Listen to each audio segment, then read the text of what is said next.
What we got here is the Rm250, and the issue with it is it not being able to rev out fully. So it'll smoke a lot. It's on the richer side and it doesn't want to be snappy and get all that power out of it.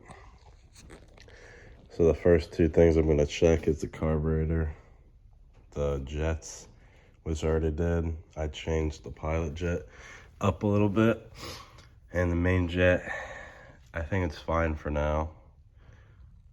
It's pretty close to stock. Stock's about 170 to 175. So I took this needle out of the throttle assembly, and what I found out is that it was stock in the stock position, which is the third position down. And what I want to do is make it more lean. All right, so what I have to do is go up one, and that should be plenty to make it more lean. And it does that because this sits further down, and that restricts more fuel. So that's, so I got the jets done. I'm doing the needle right now. And then I'll be able to start this thing up. And if the issue's fixed, then that's great. And if not, the last resort that it's going to be is the power valve adjustment, because everything else is perfect. The air cleaner's good, the reeds are good. And then I just have to double check that when I set that carburetor in, there's no air leaks at all. Because it's pretty funny, but if you just mess up putting this carburetor in the boots and they're not in all the way, that'll fuck up everything. So you have to make sure 100% that that thing is locked in there, it's tight. Because some people, or even me, sometimes I don't realize that the carburetor could be sticking out a little bit, and that'll mess up your whole mixture because it'll force more air in. So that's what you want to be careful of. And then, yeah, just making sure you tune this right. I could always go in and add bigger jets in the future if I had to, but we're just going to see where this is going to be out once I lean it out and stuff. All right, so as you can see there, I just got the clip in the position above the third, one position above the third. And that's going to make it more lean, like I said, and that's perfect. That's what we want. So the next step is to reassemble the needle.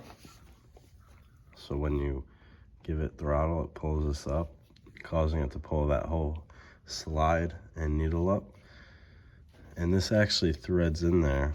So you thread it in there, and then you push the cable down, lock it in there, then pull up, and it's locked in. And then you put the spring with the plastic piece. This spring is pretty fucked because it was caught, actually. I know I have some extra springs back in the shop. I could check actually right now and see what I got. I may have a spring that's exactly this size.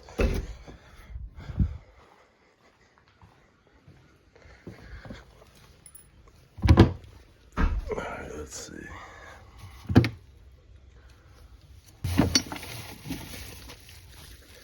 Let's see what we got. Here's a spring here.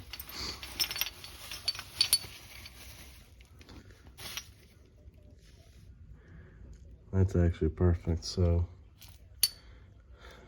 that's funny.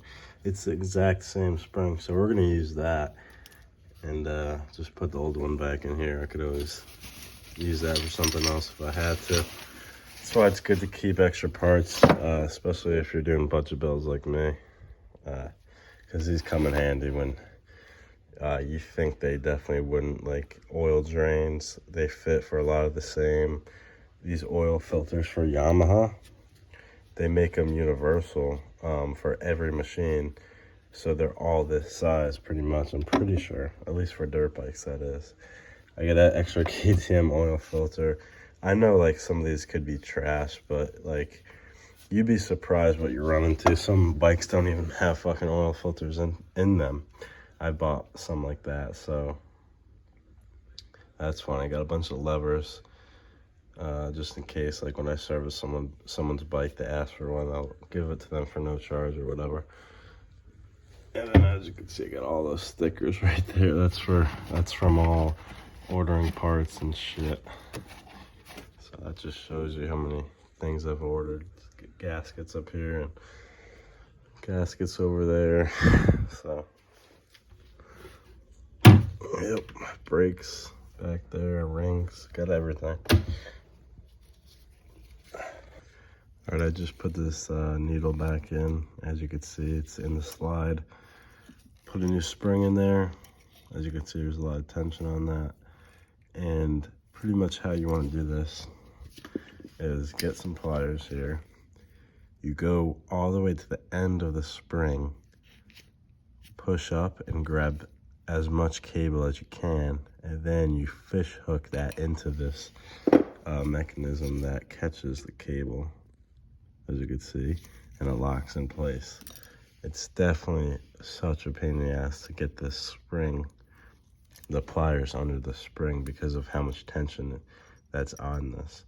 It's doable, but it definitely takes some time to get it right, just because the spring wants to shoot away or this wants to come off when you're messing with it. But either way, I got it on there, so that's the good news. And next step is to put this carb in. All right, so I got the carburetor in there, got that slide in the carburetor. Now I'm just gonna test this thing out and make some adjustments, make sure the engine's warm, and then make the adjustments. And then if it's still having an issue, it's the power valve adjustment. And if it's running too lean, I could go up on the jets. And yeah, so that's pretty much it. The carb's in. Now it's just time to test it out.